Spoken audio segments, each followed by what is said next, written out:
자, 2026년 3월 11일 오늘 아시아 시장을 보면요. 참 흥미로운 점이 많습니다. 한마디로 모순적인 하루였는데요. 지금부터 그 속을 깊숙이 들여다보겠습니다. 이게 정말 미스터리 같지 않으세요? 중동에서는 전쟁 위험 때문에 유가가 막 치솟고 있는데 어떤 시장은 완전 축제 분위기고 다른 시장은 또 고꾸라졌단 말이죠. 대체 시장의 진짜 속내는 뭘까요? 오늘 그 이야기를 한번 제대로 파헤쳐 보죠. 네, 그래서 오늘 분석은 이렇게 6단계로 한번 진행해 볼까 합니다. 시장의 전체적인 그림부터 시작해서 그 이면에 있는 힘겨루기를 보고요. 한국과 중국 시장을 각각 뜯어본 다음에 데이터로 미래를 살짝 엿보고 마지막으로 그래서 우린 뭘 해야 하는지 그 전략까지 한번 짜보겠습니다. 자, 그럼 첫 번째 순서, 오늘의 시장입니다. 오늘 아시아 주요 증시가 정말 제각각이었거든요. 이 온도 차이가 얼마나 극명했는지 일단 숫자부터 바로 확인하시죠. 보세요. 특히 한국 시장이 아주 극명하게 갈렸습니다. 대형주 중심의 코스피는 1.4%나 시원하게 올랐는데 기술주가 많은 코스닥은 오히려 살짝 빠졌죠. 이게 오늘 분석의 아주 중요한 실마리입니다. 중국이랑 홍콩도 방향을 딱 정하지 못하고 좀 혼란스러운 모습이었고요. 아니 대체 왜 이렇게 시장이 뒤죽박죽이었을까요? 그 원인은 바로 시장을 양쪽에서 잡아당기는 두 개의 거대한 힘이 충돌했기 때문입니다. 오늘 시장은 말이죠. 지정학적 쇼크와 구조적인 진화가 정면으로 맞붙은 그야말로 전쟁터였습니다. 한쪽에서는 중동에서 터진 지정학적 리스크가 막 폭풍처럼 몰아쳤고요. 근데 다른 한쪽에서는 AI 같은 기술혁신이랑 또 아주 획기적인 정책 변화가 시장의 체질 자체를 바꾸고 있었던 거죠.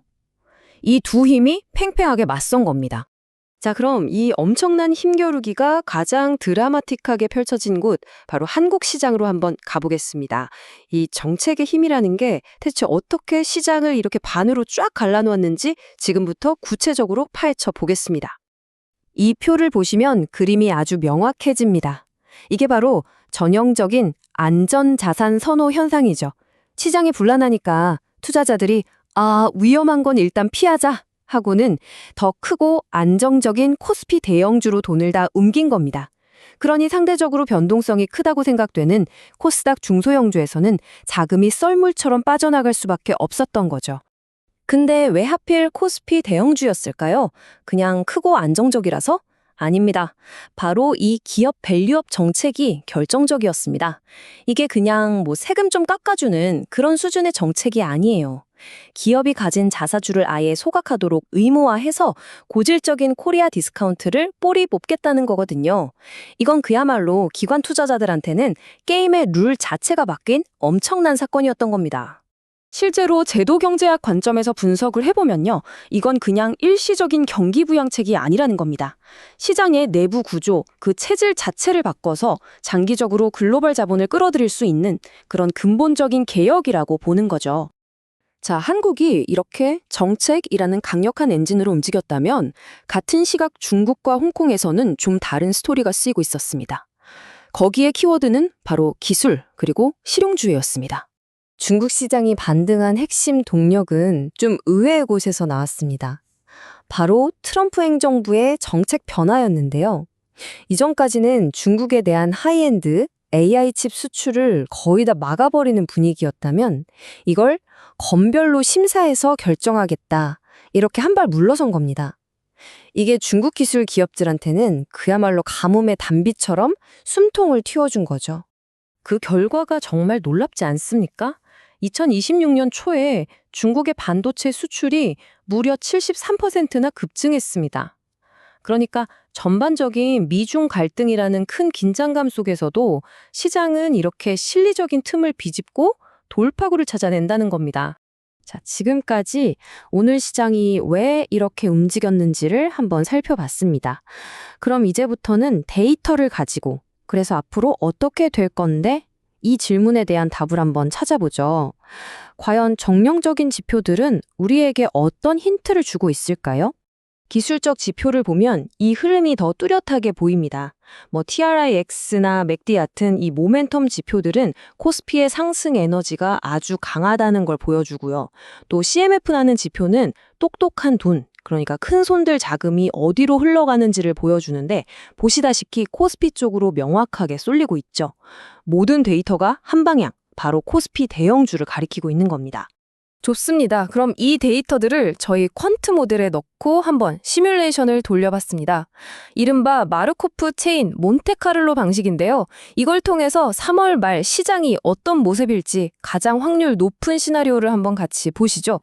결과를 보니까 역시 코스피가 6,000포인트를 향해서 상승세를 이어갈 확률이 아주 높게 나왔습니다. 75%네요.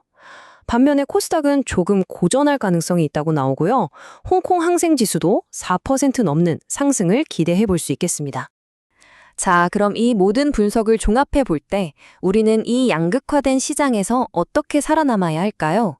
지금부터는 오늘 이야기한 핵심 내용들을 바탕으로 구체적인 대응 전략, 하나의 프레임워크를 제시해 드리겠습니다. 저희가 제안하는 모델은 양극화된 회복 모델입니다. 기둥이 딱 3개예요. 첫째, 밸류업 알파 포착, 한국의 정책 수혜를 받는 코스피 대형주에 집중하는 겁니다. 둘째, 에너지 재기성 해지, 혹시 모를 유가 급등 같은 지정학적 리스크에 대비해서 방산이나 에너지 관련주를 일부 담는 거죠. 그리고 가장 중요한 마지막 기둥, 이 모든 걸 떠받치는 엄격한 리스크 관리입니다. 결국 모든 전략의 성패는 이 리스크 관리에 달려있다고 해도 과언이 아니죠. 근데 여기서 중요한 건 그냥 몇 퍼센트 빠지면 순절한다 이런 단순한 룰이 아니라는 겁니다. 예를 들어 코스피 지수가 5,100선 아래로 밀리면 비중을 절반 줄이는 것과 동시에 핵심 기술인 HBM4 반도체 수율이 50% 아래로 떨어진다. 이런 기술적인 리스크가 발생했을 때도 즉각적으로 대응하는 거죠. 이렇게 시장 상황과 기술, 양쪽의 위험 신호를 모두 반영하는 정교한 규칙이 반드시 필요합니다. 자, 이제 거의 다 왔습니다. 그렇다면 오늘 2026년 3월 11일에 시장을 통해 우리가 얻어야 할 가장 큰 그림, 가장 중요한 교훈은 과연 무엇일까요? 오늘 시장의 핵심 메시지는 바로 이겁니다. 제도적 진화가 지정학적 쇠퇴를 압도한다. 즉, 한국의 기업 밸류업 정책 같은 시장의 근본적인 체질을 바꾸는 구조적인 변화가 중동의 분쟁 같은 단기적인 외부 충격보다 훨씬 더 강력한 힘을 가지고 있다는 거죠.